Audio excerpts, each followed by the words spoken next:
So if I look at the world, I see many millions of species, and if I look within any given species, even something as simple as a bacterium, I may see many thousands of kinds of chemicals.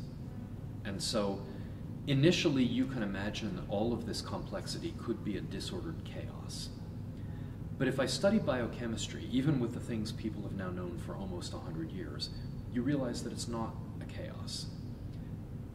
Everything that builds the biosphere can be made from small molecules, of which there may be only about 100 kinds. So these are the molecules that have, let's say, from 5 to 20 carbon atoms, something like that. All the rest of complicated biochemistry is built by gluing these small units together in one way or another. If I look at the synthetic pathways that make the small units, it turns out that they're not infinitely complicated either. All of the small units are synthesized from one of only 4 or 5 starting molecules by relatively straightforward pathways. So now we find an amazing thing. It's like a city with roads going every which way, but all of the roads are tied to radial feeders that go into this one small central cycle, the citric acid cycle. So we have the remarkable fact that all of the chemical complexity of all of life for all time seems to be fed through a simple cycle that has only 11 molecules inside of it, and the actual pathways that build the biosphere start from only 4 or 5 of those 11 molecules. We see this in a lot of ways. It's become popular in biochemistry and ecology to talk about bow ties. You may find some people who will tell you about bow ties. They say it's really amazing.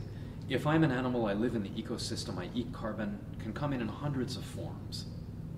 But it always goes down to just one central nucleus, which involves this small number of molecules and reactions near the center. And then when I build my biomass, I may build hundreds or thousands of different kinds of molecules, but they all come out of that same nucleus. Isn't it remarkable that there's all this complexity coming in, all this complexity going out, and yet we run it through a little tiny core in the center? If life had started eating other things and making itself, it may be surprising that it would always go through this one central bottleneck. That's kind of like the knot of the bow tie.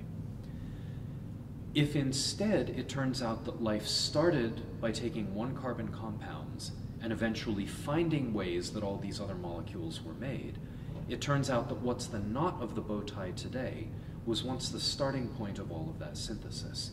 So in the beginning, the carbon fixation went to the knot, and all of the biosynthesis went out from the knot in radii. It's only later, when ecosystems became complicated, when oxygen came up, so there was a way to make a living by eating carbon and breathing air and respiring the carbon to get its electrons to go to oxygen. Only in that later era were some of the pathways turned around. Once they were used to make biomolecules, nowadays they're used to break them down.